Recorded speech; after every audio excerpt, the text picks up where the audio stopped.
モビルスーツバリエーションとは、雑誌や書籍を中心に展開されたメカニックデザイン企画です。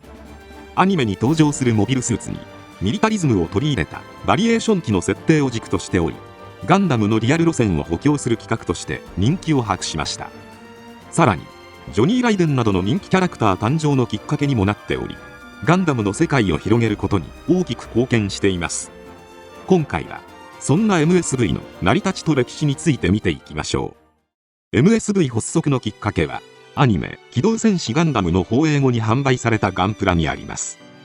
アニメ放映中に販売されていたガンダムの玩具は玩具としてのバリューを重視しすぎていたため、原作のモビルスーツのイメージとは乖離したものとなっていました。しかし1980年7月、バンダイから144分の1ガンダムが発売されたことを皮切りに、ガンダムホビーを取り巻く環境は大きく変化します。細かい色分けはされていない単色のキットながら300円という駄菓子屋でも売れる安さ、改造のしがいがある余白の多さが子供だけでなくハイティーンすら取り込み人気を博しました。そして劇場版「機動戦士ガンダム1」と「2愛戦士」の公開を経て空前のガンプラブームが到来します。当時ガンプラは月400万個近く生産されていたようですが、それでも生産が追いつかないほどの売り上げを見せるようになりました。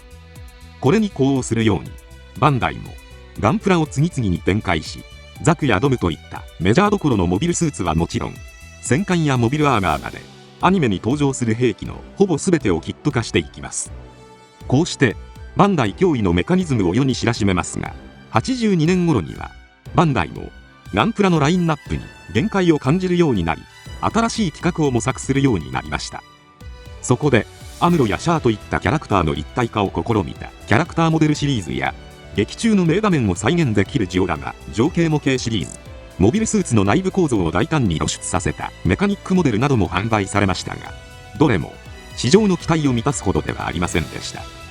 そんな中、バンダイが目をつけたのが、かつて大川原邦夫がデザインした4機のザク、後にザクバリエーションと呼ばれるデザインでした。少し時は遡り、1981年テレビマガジン編集長であり、後に MSV の仕掛け人となる安井久志氏は、テレビ版「機動戦士ガンダム」ストーリーブックなどの執筆依頼を特撮作品に造形の深かった氷川隆介氏に依頼します。当時モビルスーツに関する詳細な設定は固まっていなかったものの、氷川氏の特撮的な発想をもとにフレキシブルアームやアイアンレイルといった現在まで受け継がれる新規設定が書き起こされていきました。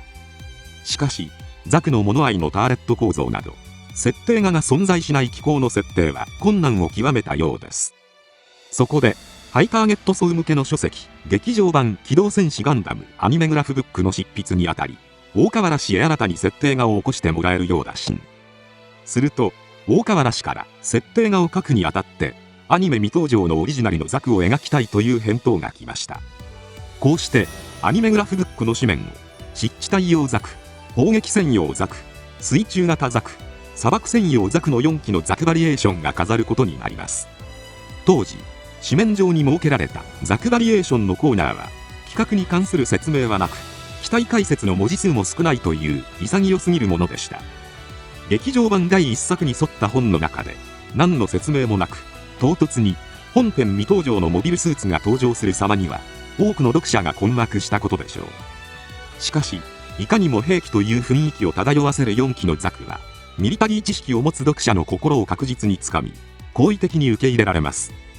それから劇場版「機動戦士ガンダム」にアニメグラフブックや劇場版「機動戦士ガンダム3」ストーリーブックなどでも次々に大河原氏によるオリジナルモビルスーツが登場。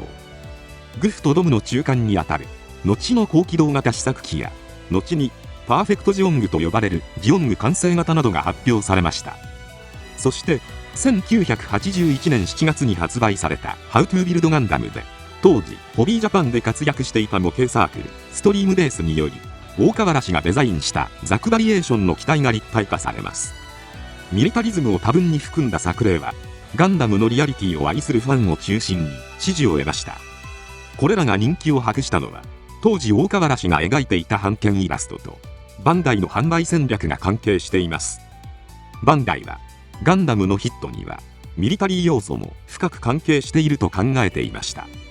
事実戦車や戦闘機を愛するモデラーたちは早い時期からガンダムのミリタリー要素に目をつけており、ガンプラ販売前からプラ板を用いてフルスクラッチでモビルスーツの立体物を手掛けるほどの熱量を見せています。それに呼応するように劇場版3部作ではバーニア描写なども力を入れて描き、ハイターゲット向けの描写を強化する傾向も見られました。そうした当時の風潮を感じ取っていたサンライズの元企画部長である山浦英二氏は大河原氏に対して一連の版権イラストを好きに描いていいと伝えました。これを受け大河原氏は映画ポスターや雑誌などでカラフルなアニメとは異なる泥臭さを盛り込んだリアルタイプ系のモビルスーツを数多く披露していきます。そうしたイラストの数々が人気を博していたこともあり、ファンの間ではミリタリー色の強いモビルスーツへの需要が高まっていました。バンダイもその機運を察知し、大河原氏のイラストや小田氏の作例をイメージしたミリタリー調の成型色を採用したリアルタイプシリーズを発表。人気の商品となりました。そんな中、発売されたリアルなモビルスーツの作り方を教えるハウトゥービルドガンダムがモデラーに快く迎えられたのは必然だったと言えるでしょう。こうしてリアリティ路線が人気を博す中、1981年8月、ガンダムの歴史を変える書籍が発売されます。それが宇宙×戦士たちガンダムセンチュリーです。本書はアニメ放映当時ガンダムの本格的な SF 交渉を行っていた同人誌ガンサイトが元となっており、当時アニメスタッフは富野監督から読めと勧められたほどの代物でした。本誌には後に超時空要塞マクロスで活躍する川森正治氏や三木本春彦氏が参加しており、ガンダムセンチュリーとして刊行する際にはアニメ本編の SF 考察にも協力していた松崎健一氏や聖戦士ガンバインでメカデザインを務める宮武和隆氏たち豪華メンバーが再編集作業に携わっています。本誌は宇宙世紀シリーズではおなじみとなるミノフスキー粒子やアイフィールドなどの詳細な設定や、ガンダムの生産数やジオニックやツィマッドなどの兵器メーカーに関する設定も数々生み出しており、まさにガンダムファンにとっての聖書ともいえる書籍でした。そんな書籍の中で F 型や S 型、そして高機動の R 型といった多数のザク2バリエーションに関する記述がなされます。ザクを実際の兵器に見立て発展の系譜が考案されたこの試みが MSV の設定面の原点だったことは疑いようもないでしょう。立体化されるバリエーションモビルスーツ 06R 誕生。その後、安井氏がストリームベースと交流を持ち、同氏を中心としたモデラーチームクラフト団を結成。そして1981年11月に刊行されたコミックボンボン上で大河原氏が書き上げたオリジナルモビルスーツをストリームベースのモデラーが立体化するという企画がスタート。1982年2月からは漫画プラモ京志郎の連載も開始されます。本作は自らが作り上げたガンプラを使って仮想空間で戦うという少年の頃をくすぐる設定で子供を中心に大ヒット。ストリームベースの面々も漫画内に主人公の師匠的存在として登場していたこともあり、ガンプラを親しむ少年たちのヒーロー的存在として人気を博し、彼らの作例にも高い注目が寄せられます。そんな中、模型情報82年3月号にてガンダムセンチュリーで設定された MS06R こと高機動型ザク2の大河原氏による書き下ろしイラストが掲載されました。俗に 06R の名称で親しまれる本機最大の特徴は背部と脚部のバーニアユニット。オリジナルのザクとはデザインラインが大きく異なっているものの、一目でわかる機能性と異形さがもたらす造形美から多くのガンダムファンに衝撃を持って迎えられました。またアニメでもおなじみの黒い三連星の専用機という設定がアニメでは描かれていない部分への想像を働かせ、結果的にガンダムの世界を拡張するのに一役買っています。また 06R で見られたガンダムセンチュリーをもとに小田正宏氏が設定を作り、大河原氏がデザインを書き起こすという一連の流れは後に MSV の基盤となりました。そして82年4月には「How to Build Gundam」が発売。小田氏が手掛けた 06R の作例は後にバンダイが発売する144分の 1MS06R のお手本となるほど高い完成度を誇っており、モデラーに衝撃を与えています。またプラモ京志郎でもジムキャノン、対空砲火型ザク、砂漠用装甲型ザクなどが登場したことで、ファンはバリエーションモビルスーツのキット化を待ち望むようになりました。 MSV 発足。こうしてコミックボンボンや模型情報を中心とした苛烈なまでの推しもあって、ザクバリエーションはモデラーから少年まで幅広い層で知名度を獲得していきます。また1981年10月に放映をスタートしたミリタリー重視のアニメ「太陽の牙ガンダム」でもミリタリー色の強いプラモデルが人気を博していたこともあり、ガンプラの展開に困っていたバンダイにとってリアル路線を行くバリエーションシリーズの立体化はうってつけの企画でした。しかしアニメ未登場のロボットを立体化するなど当時ではありえないこと。そこでバンダイはザクバリエーション展開の下地を作るため、機動戦士ガンダム記録全集に掲載されたいわゆる富のメモに記載されていたアニメ未登場モビルスーツアッグガイ、ジュアッグ、ゾゴックを立体化。これが十分な売り上げを記録したことで、バンダイはガンプラブームによりガンプラそのもののバリューが確立されたと確信します。先のリアルタイプシリーズの成功も踏まえて、バンダイは正式にザクバリエーションの立体化を決定。ザクバリエーション誕生から実に1年8ヶ月経った1983年1月、コミックボンボンでついに商品化が発表されました。それに合わせて正式なブランド名としてモビルスーツバリエーション MSV が与えられています。 MSV ブーム台頭を支えた人気モビルスーツ。1983年4月、正式に MSV がスタート。記念すべき第1弾を飾ったのは144分の1スケールの MS06R ザクツルザクキャノンプロトタイプドムでした。そこから1983年4から6月にかけて企画始動前にデザインされたバリエーション機体をキット化。これらは MSV の中でも第1期シリーズと呼ばれているものです。アニメに登場するモビルスーツは作画の都合上どうしてもディテール少なめの動かしやすいデザインになりがちですが、作画の都合を考える必要がない MSV 特有の細部までこだわった兵器的なデザインは高い人気を博しました。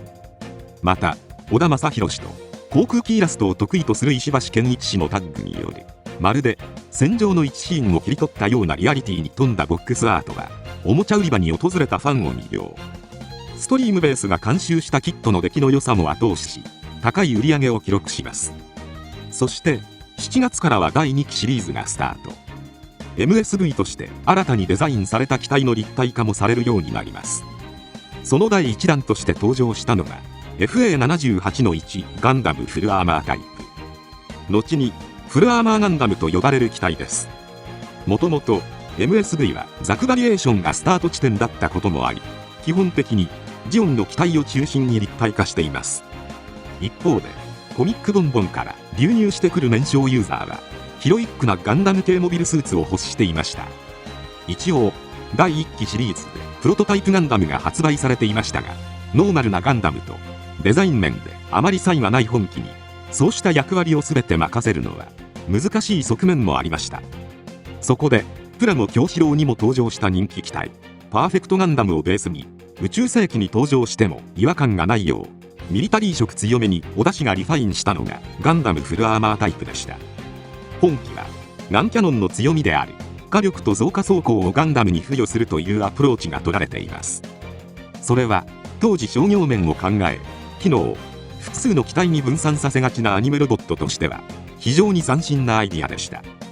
結果として本機は高機動型ザクと並ぶほどの高い人気を博し、144分の1スケールにとどまらず100分の1、60分の1でも立体化されることになります。ちなみに高機動型ザクにおける能力の付与とフルアーマーガンダムの能力の統合という強化アプローチは後年ガンダムに限らずさまざまなロボットアニメで取り入れられることになりました。エースパイロット登場。第2期シリーズではガンダムセンチュリーで示唆されたシャア以外のパーソナルカラーをモビルスーツに取り入れるパイロットの存在を取り上げ、彼らの専用機を立体化していきました。中でも高い人気を獲得したのが83年12月に発売された真紅の稲妻ことジョニー・ライデン専用ザク2です。脚部に大型フレアを装着し、エース感あふれるクリムゾンレッドのメインカラーと黒のアクセントカラーに身を包んだジョニー専用の MS06R02 はただでさえ人気のあった MS06R の中でも屈指の人気を獲得。設定のみの存在にもかかわらず、ジョニーのザクは黒い3連星のザクを超える売り上げを記録したのです。 MSV の CM でもジョニーのザクはフルアーマーガンダムと共に登場。ジョニーはまさに MSV の顔ともいえる存在となり、後にゼータガンダムが放映された際にはジョニーが登場しないことに違和感を感じる視聴者が生まれるほどでした。他にも白狼、新松永やジョニーと同じキマイラ隊のトーマス・クルツやジェラルド・サカイをはじめとしたエースパイロットの存在はアニメで描かれない世界への奥行きを生み、ファンの想像力を膨らませるのに一役買っています。1984年2月から始まった第3シリーズでは、そんなジョニーの人気にあやかり全スケールでジョニー専用ザクを発売しました。しかし改造の余地が少ない特定のパイロット専用機を集中的に販売し始めたことは MSV がネタ切れになりつつある証でもありました。事実 MSV のアニメーションがないという背景やアニメとの矛盾を生まないなどの制約が重くのしかかっており、同時期には MSV の製品内にキャラクター紹介リーフレットを封入するなど手こ入れも多く行われていました。またザクマインレイヤーのような機体そのものではなく、オプション兵装を題材とした機体まで現れるようになります。こうしたオプション兵装を装備した機体は実質的にノーマルガンダムシリーズのリメイクという側面もありました。事実マインレイヤーザクのキットには機雷散布用パックに加えて通常型ランドセルも付属しており、無改造で MSV クオリティのノーマルザクにできる点も売りにしています。 MSV ブーム終焉。こうして創意工夫でラインナップを増やしていた MSV も84年春頃には迷走し始め、高速機動型ザクのような色物機体からガンキャノン2のような一年戦争にこんな機体存在し得ないと言われてしまう機体まで現れました。そして84年の夏、ついに立体化するに値するデザイン案が完全に尽きてしまいます。さらに同時期にはラジコンやファミコンのブームが訪れ、 MSV を含むリアルロボットの売り上げが急激に落ち込み始め、 MSV なら何でも売れるという時期は完全に過ぎ去ってしまいました。そのため後期は商業面からキット化に至らなかった機体も存在しており、プラモ京志郎に登場したパーフェクトガンダムマーク3レッドウォーリアーや設計図面まで起こされていた一般作業用ザクがそれに当たります。こうして MSV が苦戦する中、 MSV の続編として立ち上げられた企画が MSREX です。 MSV の主要スタッフはそのままにストーリー担当として新たにガンダムでメインライターも務めた星山博之氏を招集。ペズン計画と呼ばれるジオンの兵器開発計画をめぐるストーリーを書くとし、富のメモから選定されたモビルスーツや後にサブフライトシステムのベースとなるバストライナーやスキューレといったオプション兵装が登場しました。本企画は84年4月にコミックボンボンで連載告知がされますが、それから半年も経たずに本企画は頓挫することになります。その最大の要因はガンダムの新作アニメシリーズの制作決定です。ガンダムの放映後、いくつかのロボットアニメが世に放たれたものの、ガンダムほどのブームは作れずにいました。そこでバンダイはガンダムの続編を希望。日本サンライズ側は当初難色を示していましたが、最終的には合意し、1984年秋には正式続編となる機動戦士ゼータガンダムの制作が決定しました。当然バンダイとしては正式続編に力を入れていきたいという思惑もあり、ゼータガンダムの商品展開に集中するため MSX の展開は1年も待たずして中止となります。そして MSV も1984年12月に発売された100分の1パーフェクトガンダムをもってその歴史に幕を閉じました。 MSV のその後、こうして企画自体は頓挫したものの、 MSV が生み出した数多くのバリエーション機は後の世にも受け継がれていきます。85年3月2日から放送開始したゼータガンダムでは MSV で誕生したガンタンク2、無負飛行試験型ザクキャノンといった機体が登場。一部の登場機のプラモはゼータガンダムシリーズのプラモと同じフォーマットにリニューアルして販売されました。また後に機動戦士ガンダムユニコーンでは MSV のモビルスーツが数多く登場。機体が現代風にディテールアップされただけでなく、当時のブームを体験していたスタッフ陣が手掛ける愛のこもった戦闘シーンに涙した MSV ファンも多いことでしょう。また MSV 的手法はゼータ以降のシリーズにも受け継がれ、ゼータ MSV やシード MSV などで数々のバリエーション機を生み出す土壌となりました。2026年に公開された先行のハサウェイ・キル系の魔女では、シャーズカウンターアタック MSV 出身であるリガジカスタムも登場。後の世に与えた影響力の大きさが伺えるでしょう。ゼータ以降の MSV は、劇中に登場しないメカの設定企画という側面が強く、当初の MSV で見られたガンダムのミリタリズムを加速させるという理念とが乖離しているかもしれません。それでも MSV の因子は時代を超えて確かに受け継がれ、今もなおガンダムの世界を拡張するのに一役買ってくれているのです。今回は以上となります。チャンネル登録されるかはお任せいたしますので、もしよければもう一本動画を見ていただけたらとても嬉しいです。最後までご視聴いただきありがとうございました。